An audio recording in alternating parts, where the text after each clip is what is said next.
This is the north front of the house, the estuary of the River Shannon. The wind and this sort of bleakness, the birds and this changing light. This is really the contrast to the soft microclimate hidden behind the garden walls.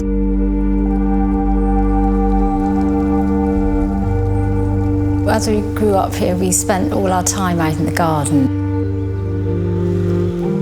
I remember going round and just feeling this thrill. I think children are very affected by what lies underneath. What Mary Keane calls the inner eye. It's some sort of connection with place. There was definitely a tradition of the Madam Fitzgeralds, as they were known, starting with my great-grandmother. And when she came here, she would have brought cuttings and seeds from her father, who was very interested in botany and plants. And then my grandmother came, and she carried on in the 30s, and she planted the Persian ironwood and built the arts and crafts scooped wall. And then it was my mother's turn. She brought the place back to life in the 70s, and that's when we all grew up.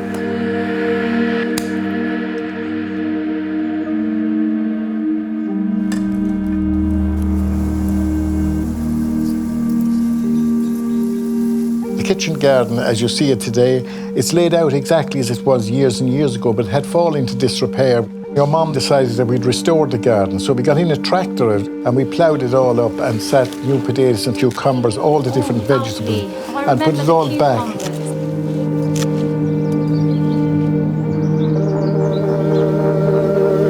I was never interested in anything that was neat and tidy and beds of roses, not that kind of garden. I was just interested in the sort of huge gunner and what it makes you feel.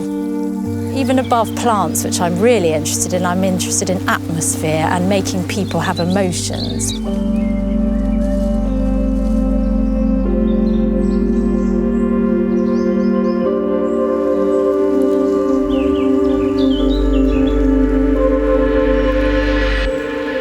This garden, the pleasure grounds, Granny Veronica really reigned supreme. It wasn't until you came along and knew slightly what you were doing more than me. Well, I think you're too modest because you planted tons and really but we planted the wrong things. You had to dig them all up and throw them away. The grandchildren love coming here, don't they? They love it. Like you used to have your clubs. I think they've already taken over their special spots and their dens.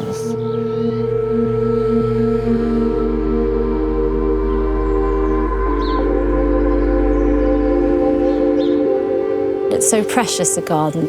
I really just want to keep it going. My youngest, who's nearly 4, she's got, I think she might be the one. My mum always says she's very hands-on. That's a good sign.